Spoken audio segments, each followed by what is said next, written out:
Hello students and welcome back. So we learned about writing the test benches on Vivado.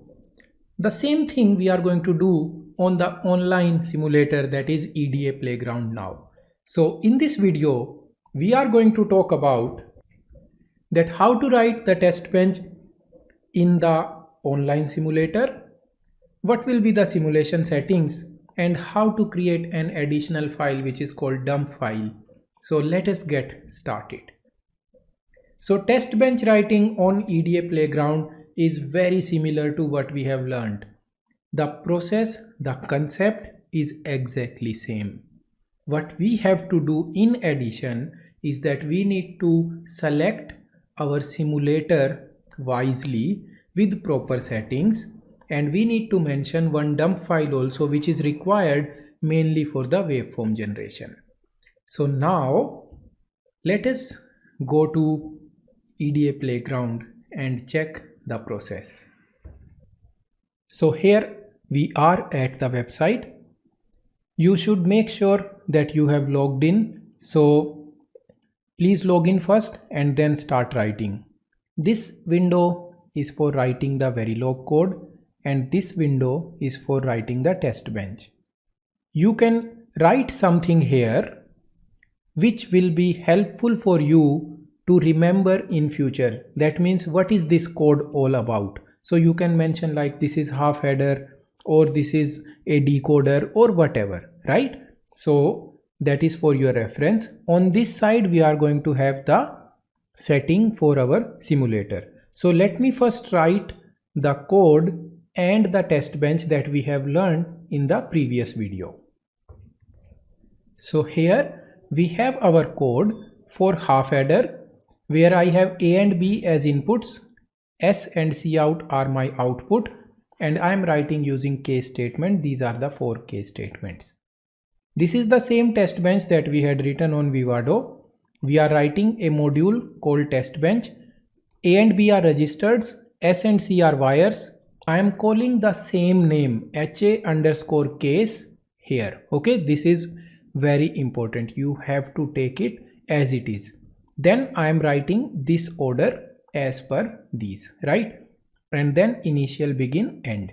This is exactly the same thing that we did. Now what are the additional things that we have to do? The first is using a correct language. By default it will be system Verilog/Verilog, so you don't need to change it. OVM, UVM, do not touch it. This is for the verification process, not for the design process. And then in the simulators, choose Aldec. We don't have Xilinx here. Take Aldec Riviera. When you select it, this compilation option will come by its own. If it is not coming, then please remember that you have to write timescale 1 nanosecond divided by 1 nanosecond. This option will also come by its own. If it is not coming, please write it plus access plus R. That means we are having access and running. Runtime, for how much time you want to run your test bench, either you mention here or you can mention here also, whichever is earlier. At that time the test bench will stop, and then you have to click on this, open the wave after running.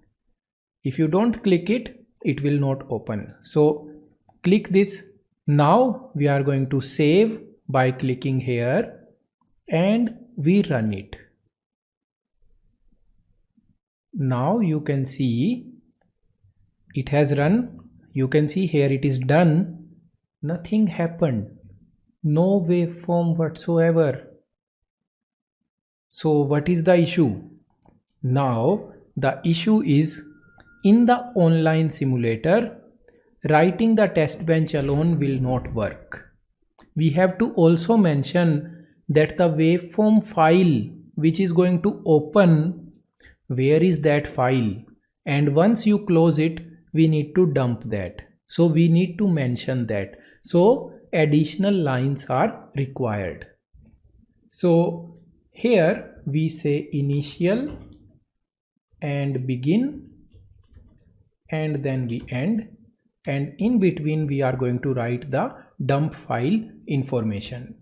We say $dump file, and inside the double quotes we can mention the name, and it should end with VCD. Okay, so this is the dump file. Now let us write the next line also, and that is $dump VARS, and in bracket you can write 1 or you can leave it also, and we save it with Ctrl S or with the button, and then we run it. Now we can see that now the simulation is going on and the pop-up window appeared, and here when you click at one point you will see the corresponding values here. So all the cases wherever you click you will see the values. Now let us explore one more interesting feature. Just like the print command in C, we have the $display command here. So we say $display, and then just like C, S is equal to, it is a binary number so I use %B, C is equal to %B, double quotes closing, with a comma I will mention S, C, close it. So here basically we are displaying the value of S and C, but do not display it immediately. Give some delay because computation will take some time. Once you allocate the values to A and B, the computation for S and C will take some time. So take that time and then we mention here. Now we will save it and we run it. Here we don't need to look at the waveforms, but here in the terminal. So you can see in the first case, second case, third case and the fourth case what are my output values. This is very interesting and useful feature. You can use it to debug your program. You can see what is happening in your code when you are running, where is the problem, which variable is not updated and all. So students, now we know about test bench writing. Let us move ahead with our concepts of Verilog, and we are going to talk about that what are the different data types in Verilog in our next video. Keep learning. Thank you.